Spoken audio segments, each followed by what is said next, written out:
Welcome to Land of House. I'm Seth. I'm here on the Black Mountain Crest Trail, the Pensacola or Bowlens Creek side. So this trail actually starts on Mount Mitchell, the highest mountain east of the Mississippi River. But I'm going to be just on the very tail end of the lower side.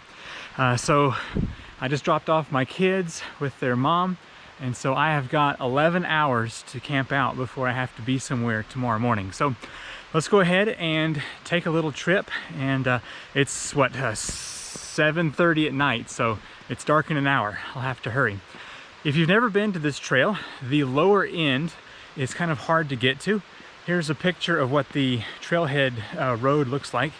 It's just in the middle of a curve, and it's also paved for a bit until you get up here to the actual trail.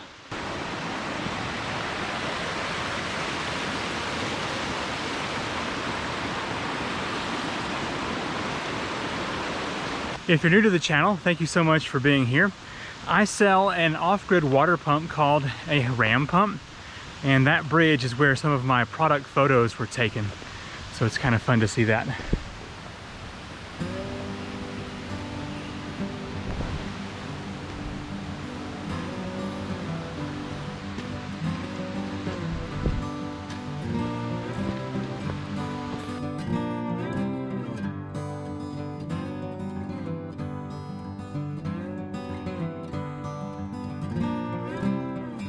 The main trail goes up here, but there's a side trail that goes down to the water. As legend has it, there was an old dam down here, and the town of Burnsville used to get their water from this location. So let's see if the little dam is still here. There's the old dam. So back in the day, this used to pull water into several pipes that exited down in the bottom, and it would take water down to town several thousand feet that way.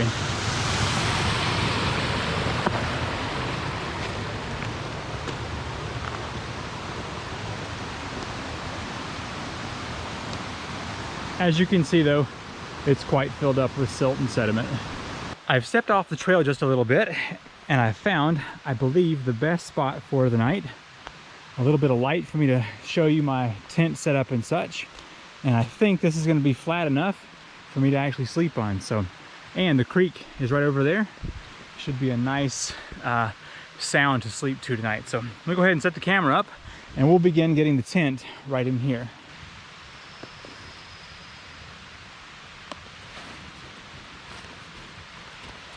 My parents gave me this pack several years ago.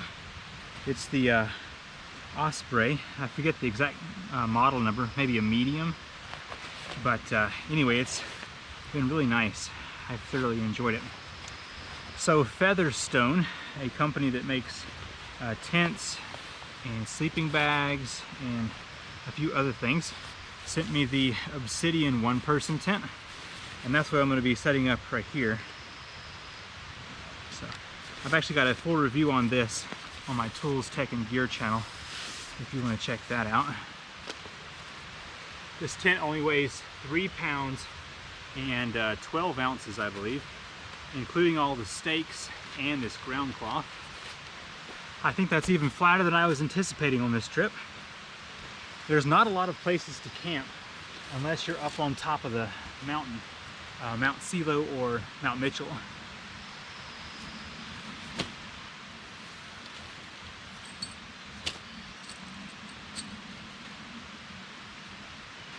It's got a single pole that's hubbed, so it kind of all snaps together into one central location.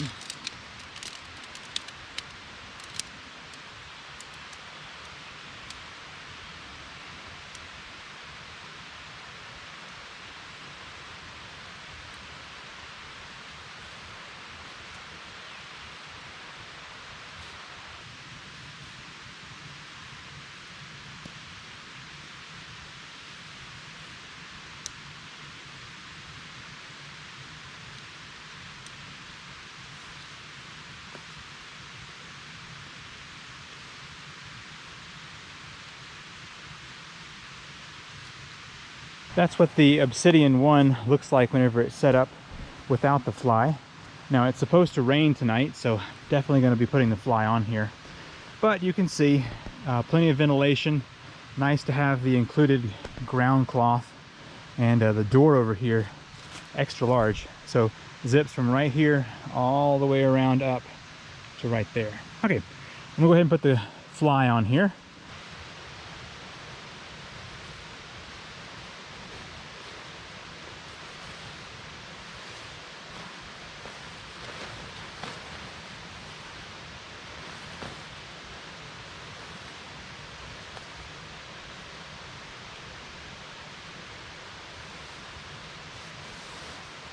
There we go. That should do well for keeping any rain and bugs off of me tonight.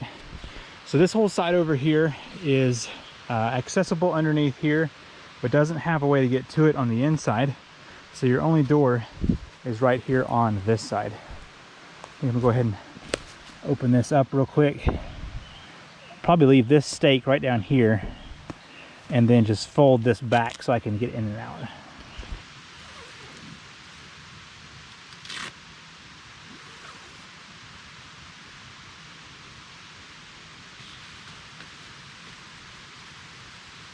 Let me show you one of my all-time favorite pieces of gear. It's right in here. This seat or knee pad right there. I can't believe I went so many years without using one of these. So even just putting your gear into your tent, you can kneel onto it. Just right there. It's just so nice to have. I use it all the time. So I actually have something I haven't showed you yet, and that is a sleeping bag.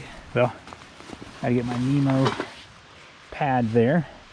So the sleeping pad I've got is a top quilt, and I like it because on nights like tonight where it's only going to be 55 or 60, you don't need much more than that, and you can stick your feet out as soon as you get hot. So yeah, I custom ordered this one.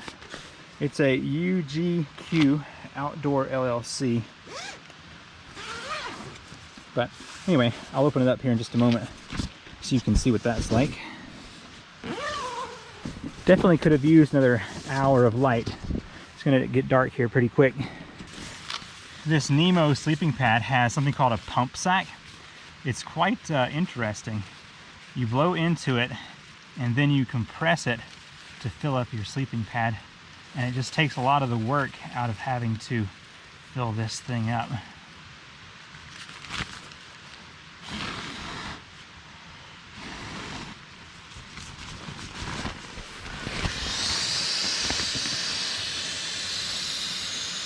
Sadly, my light is going away real quick, so I'm gonna step back over here to the trail and eat a little bit of supper.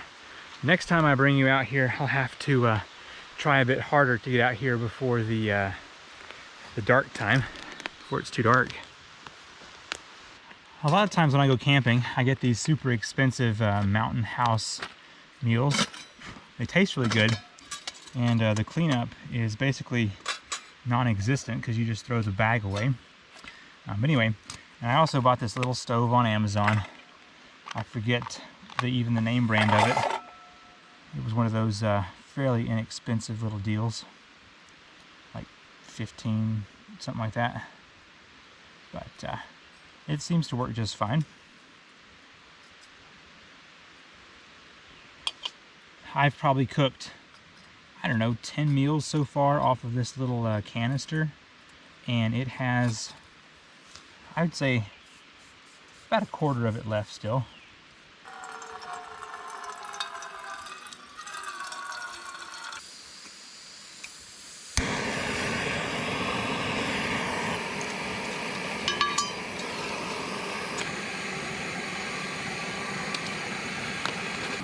Let's see what we're working with here.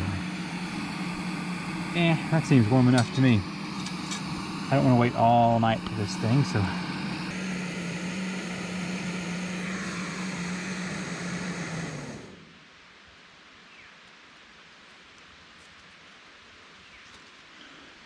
So your hot water just goes into the bag.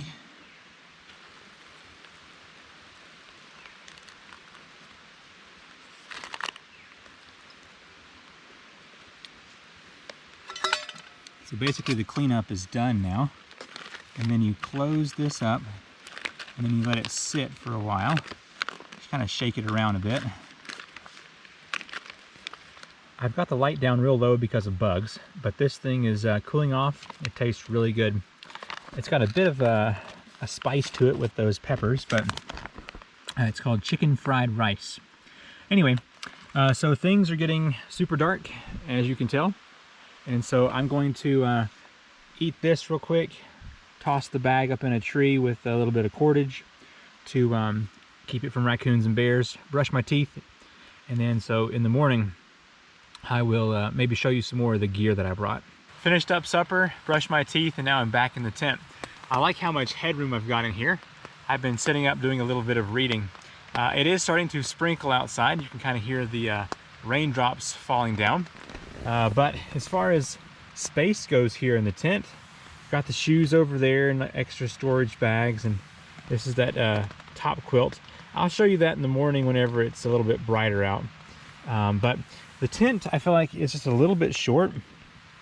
So you can see my head is pretty close up here to the top, and then the pad down there at the bottom is touching. So not a lot of room. But out there, I've got the backpack, which it's out of the rain and seems to be doing just fine. So hopefully that's good. The only thing I would change about this is I'd like to have a little tiny zipper over here so you could access that whole vestibule over there, because right now it's pretty much inaccessible. Anyway, so I'm gonna read for a while and then get some sleep. Good morning.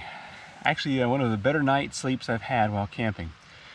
So it rained all night long, just a very light drizzle, and the sound of the creek over here actually was so soothing, barely noticed the rain. So really nice. One thing I'm noticing about the tent is that the fly doesn't really touch anywhere except for right here where the kickstand is, and everything else is away from the tent enough that condensation doesn't seem to be a problem, and there was no rain issues whatsoever at all. And having the vent right up here above my face, I think is what really helped the condensation stuff. Yeah, it was great. So it's so cramped in here as far as filming goes. I don't think I'll do anything with this top quilt, like any kind of actual review. But I got the 30-degree quilt here from, I don't know if you can see it or not, but it's the UGQ Outdoor LLC. It's a great little top quilt. I got the extra long because since I'm a stomach sleeper, I have my feet stick out the bottom oftentimes, and so the extra long works out perfectly. But anyway, that worked well. I've just started doing this thing where I bring a second pad up under here, and it works so much better. And this is my first night to use a camp pillow, and I think that's what really was the game changer. So definitely recommend that. All right, I'm gonna start taking this stuff down. I've got to go to my daughter's graduation from her little preschool. So like I was saying a moment ago, this is the only spot right here that really touches the tent. Now there was more condensation in here than I first thought, but I guess there's no wind, so it wasn't causing it to drip down any.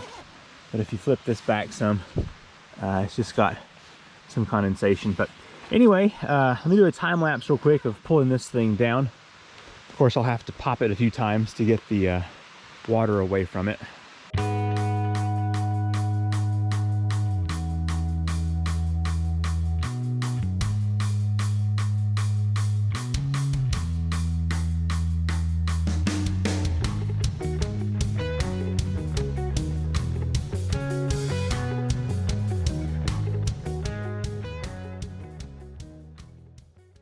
Okay, I just got all my stuff back up in its little storage bags and ready to pack up.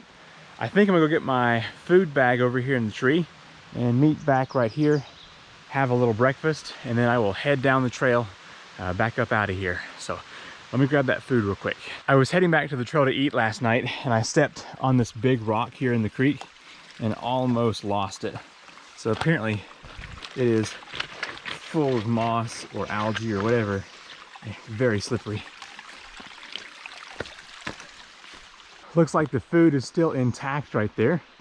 I know it's not the most ideal spot for keeping raccoons out, but seems to have been no problem last night.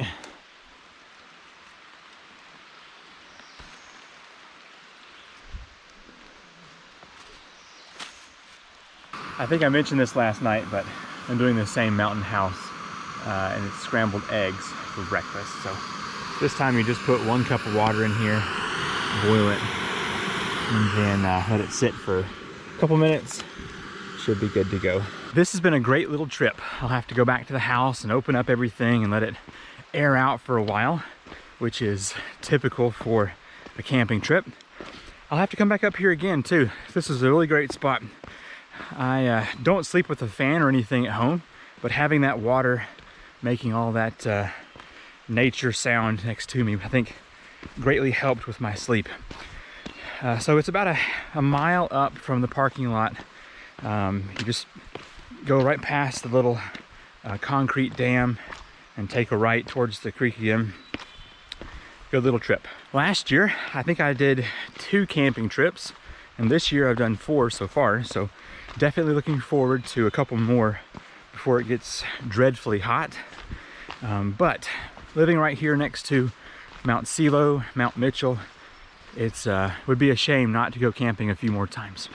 I'll have to bring one of my friends up here who bought all the gear and hasn't done but maybe 1 or 2 trips, so this would be a good spot for us to go to. All right, well, I hope you've enjoyed this quick trip. Like I said, I had, what was it, 12 hours to make this happen, and I got up here a bit late, but we pulled it off. So I'm Seth with Land of House. Leave me a comment down below if you enjoyed this trip, and I will see you in the next video. Bye.